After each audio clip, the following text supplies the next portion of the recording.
expérimental, en fait, d'une expérience qui continue encore du reste, mais qui a surtout commencé vers les années 1980 et qui était celle de la fondation en France du premier centre pluridisciplinaire totalement intégré, c'est-à-dire intégrant tout ce qui est nécessaire pour pouvoir faire évoluer des enfants, que nous avons voué avec donc toute une équipe professionnelle, éducative, scolaire, que nous avons voué à la dyslexie grave, parce que c'est l'époque où commençaient à apparaître en France les avancées des neurosciences qui donnaient un regard sur la nature de la genèse du langage dans le cerveau extrêmement intéressant pour pouvoir en déduire les anomalies de constitution du langage chez chacun de nous.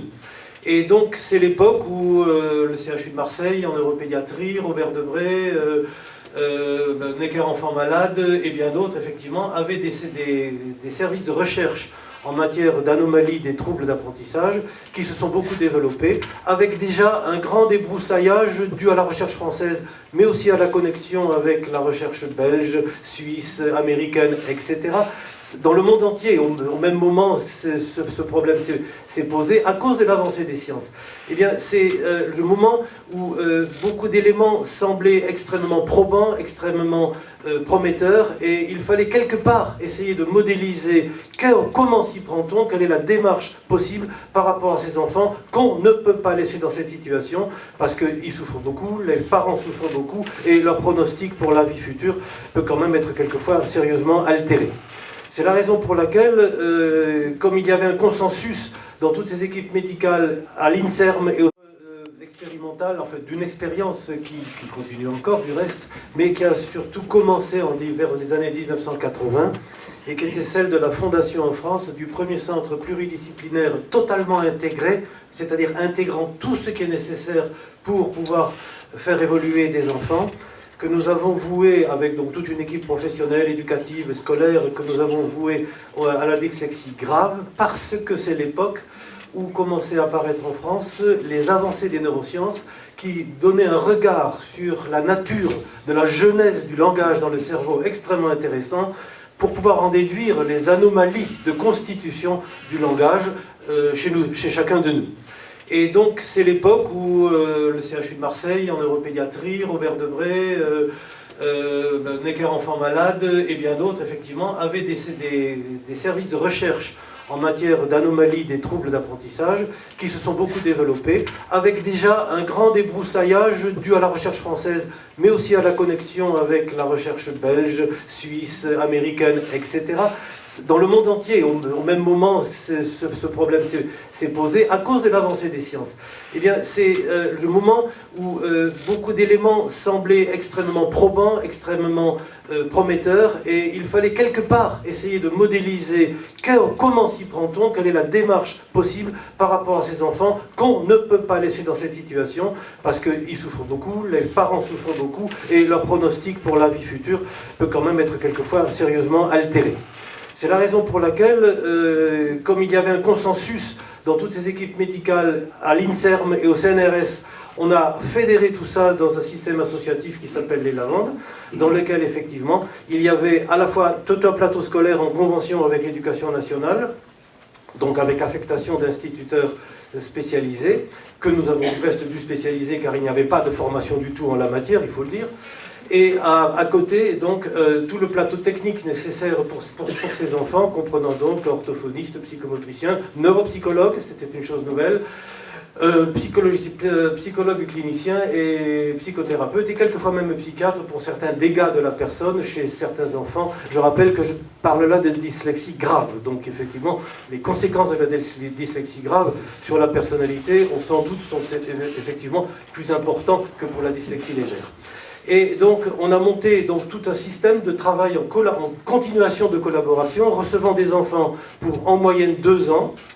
On voyait, après une longue étude avec eux, avec l'enfant et les parents, des conditions d'un contrat pour vraiment sortir de l'ornière et se mettre à tout mettre en service pour essayer de s'en sortir, et en lien avec les parents, et en lien aussi avec les associations parentales qui ont commencé à naître à ce moment-là, et je dois souligner avec beaucoup d'énergie, c'est avec tout ce recul, puisque je parle d'il y a pas mal d'années, que c'est aux associations de parents que nous devons toutes les vraiment tous les progrès qui ont eu lieu en France. Absolument tous. C'est-à-dire qu'ils ne peuvent pas croire qu'à l'époque, même devant la science, les autorités publiques ont dit écoutez parents, dites-nous ce que vous voulez, on va vous le faire, on va vous le donner. Pas du tout. Il a fallu tout arracher et ça a été très long et un très grand combat. Voilà pourquoi nous avons eu une conception qui était une conception périphérique, intégrant la recherche scientifique, intégrant les associations, intégrant la formation aussi, qui est un point très important. Et donc, nous avons travaillé aussi avec les universités d'Aix-en-Provence et de Paris, et on a modélisé effectivement un type de validation de ce qui est nécessaire pour sortir ces enfants et faire reculer la dyslexie de façon à améliorer leur capacité. Et aujourd'hui, bon, il y a eu des modifications parce que du secteur santé, ça a été rattaché au médico-social, mais c'est une toute autre affaire très française.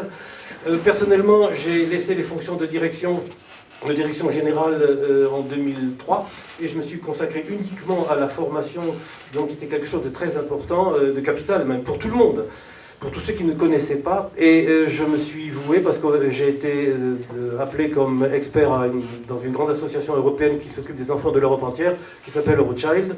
Et j'ai été affecté donc à des missions sur l'Europe entière et je m'occupe, à côté de la formation, je m'occupe actuellement de la Roumanie, après m'être occupé de la Bulgarie. Quand je dis je, c'est avec toute une équipe effectivement de collègues, de façon à pouvoir bouger les choses ailleurs. L'intérêt de la Roumanie pour moi étant que dans un océan balkanique cyrillique, c'est un pays de langue latine, et c'est donc très intéressant de comparer. En fait, les parents sont les mêmes, les problèmes des enfants sont les mêmes, les problèmes des résistances qu'on peut trouver sont les mêmes, et donc voilà pourquoi cette vue internationale est quand même pour moi très intéressante et que je m'y consacre. Voilà, alors je voudrais, par rapport aux excellentes choses qui vous ont été dites, revenir un instant sur la définition juridique, c'est-à-dire officielle, mondiale de la dyslexie. C'est important parce que c'est souvent, si on veut faire bouger des choses dans des pays, dans des gouvernements, c'est en s'appuyant sur quelque chose de légal et qui n'est plus discutable ni qui n'est plus discuté. Cette définition que Caroline vous a détaillée, en fait, c'est comme ça qu'elle s'énonce dans plusieurs langues et elle est très importante parce qu'elle définit clairement les choses. Donc, mot à mot, ce sont des difficultés durables d'apprentissage. Comme ça vous a été dit, la question c'est durable. Le problème n'est pas qu'un enfant fasse des fautes d'orthographe ou qu'il lise mal. Pas du tout, le problème n'est pas là. Tous les apprentissages se font par des erreurs. Quand on a appris à faire de la bicyclette, on est souvent tombé. Quand on veut apprendre le piano, on fait beaucoup de fausses notes. Quand on veut apprendre une langue étrangère, ce n'est pas le lundi suivant qu'on sait la parler. Tous les apprentissages supposent forcément des erreurs. Donc l'erreur est inhérente à n'importe quel apprentissage. N'importe quel. Le problème, c'est lorsque cette durée d'apprentissage, en donnant une période assez large quand même, parce qu'il n'y a pas de couperet, sauf en France, de définir une zone à partir de laquelle il faudra surveiller les choses parce que ça commence à être un peu tardif. Et on vous indique effectivement une norme internationale qui est celle d'à peu près 18 mois si on veut, c'est-à-dire que les enfants sont tous à surveiller en grande section maternelle, pas pour la dyslexie puisqu'il n'y a pas de langage écrit, mais ils sont à surveiller effectivement tous au CP, mais si après vers le fin du CE2, début de CM1, il subsiste des erreurs de départ d'apprentissage, on est devant quelque chose qu'il faut absolument voir tout de suite. Deuxièmement, il y a des clauses qui vous ont été détaillées tout à l'heure. Je voudrais y revenir parce qu'elles sont capitales et c'est elles qui induisent profondément qu'il s'agit bien de dyslexie et pas d'autre chose. Car pendant des années, et j'ai su qu'en France ça continue, on prétend qu'il n'est pas dyslexique, qu'il est tout à fait autre chose, mais on ne veut pas le reconnaître parce que ça obligerait effectivement à donner des moyens très spécifiques. Et donc le premier c'est que, et c'est peut-être la plus grande conquête de la neuropsychologie et de l'apport des neurosciences, c'est qu'il n'y a pas de rapport entre la façon dont quelqu'un fait des fautes d'orthographe et son niveau intellectuel, si c'est une dyslexie. Ça, c'est bien clair. Si quelqu'un a des difficultés à lire ou à écrire, s'il est dysorthographique, ça ne signifie pas qu'il n'a pas le niveau intellectuel. Et moi, je suis très surpris. Nous nous sommes occupés de 2200 enfants. Ça fait quand même pas mal. Ça fait 2200 par an, 2200 histoires, 2200 destins.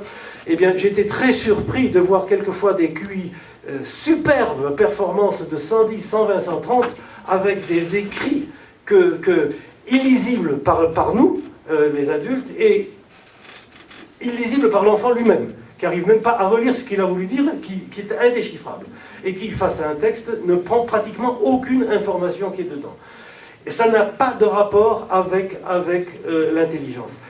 Ça met en cause, sur un plan philosophique, un peu ce regard de nos sociétés, où tout ce qui nous concerne de façon officielle pour nous présenter passe en général par l'écrit. Hein, c'est toujours par écrit qu'on se présente quelque part, et effectivement, si on a tendance à juger la personne par exemple, qu'on veut embaucher sur les fautes qu'elle fait, eh ben, on se trompe complètement, on passe peut-être à côté de quelqu'un qui est tout à fait remarquable, sauf que il a des problèmes en la matière. Sans problème imperceptif, c'est-à-dire, ça vous a été dit, il faut qu'il n'y ait pas de problème de vue, etc., ou de surdité, etc. Il nous est arrivé, au Lavande, de restituer, si je peux dire, entre guillemets, un enfant qui avait été très très mal bilanté, et pour lequel, effectivement, on ne s'était pas aperçu qu'il avait eu ou une hypoacousie, ou alors des fréquences sonores dont certaines étaient blanchies, c'est-à-dire qu'il ne les entendait pas. Ce qui fait que la phonologie des mots était complètement altérée, et il ne pouvait pas donc avoir les mots correctement. Alors, sans trouble psychologique primaire. Alors ça a été en France une grande bataille avec les parents et avec le secteur psy. Donc nous avons tout à fait besoin. Mais à l'époque, si vous voulez, il y avait, sous l'influence certainement de conceptions freudiennes qui ont débordé un peu leur cadre, il y avait cette idée que quelqu'un qui lit mal ou qui écrit mal a un problème psycho-affectif profond, qui l'inhibe, qui le paralyse, qui l'empêche de grandir, et qui l'empêche d'accéder au langage qui signifie l'indépendance, etc. C'est vrai, mais ce n'est pas des dyslexiques à ce moment-là, parce que ce sont des enfants dont il faut vraiment traiter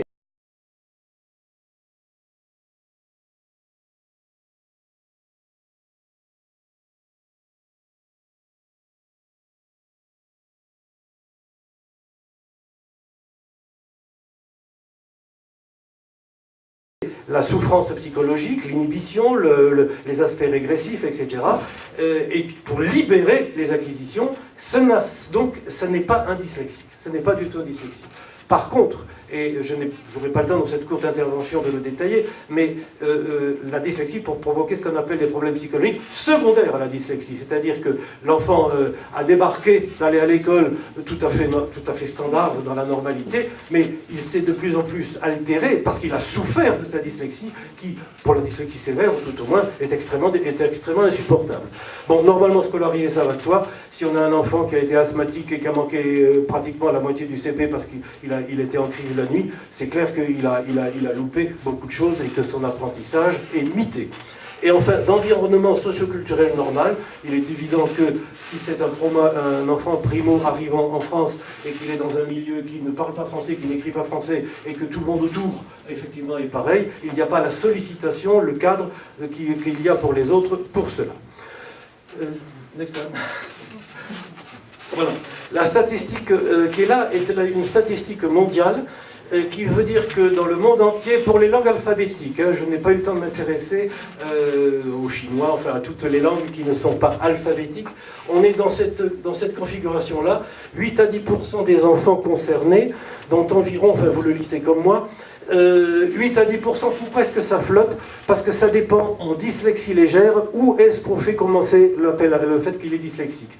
Puisque personne n'est parfait en orthographe, quelques-uns, quelques-unes, personne n'est parfait. Donc il y a parmi nous des gens qui font un peu de fautes, quelques fautes. Est-ce que quelques fautes, ça signifie qu'on est dyslexique? Non, c'est pas suffisant, si vous voulez. On détermine actuellement de plus en plus l'impact de la dyslexie sur la perte de capacité de communiquer des informations et d'en prendre. A montré, c'est que les garçons sont beaucoup plus atteints que les filles, et on trouve beaucoup plus statistiquement de garçons atteints que de filles.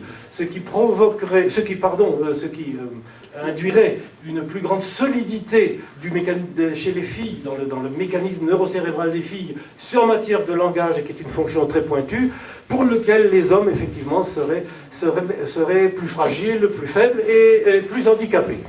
Mais si les filles sont supérieures en la matière, les hommes sont supérieurs partout ailleurs.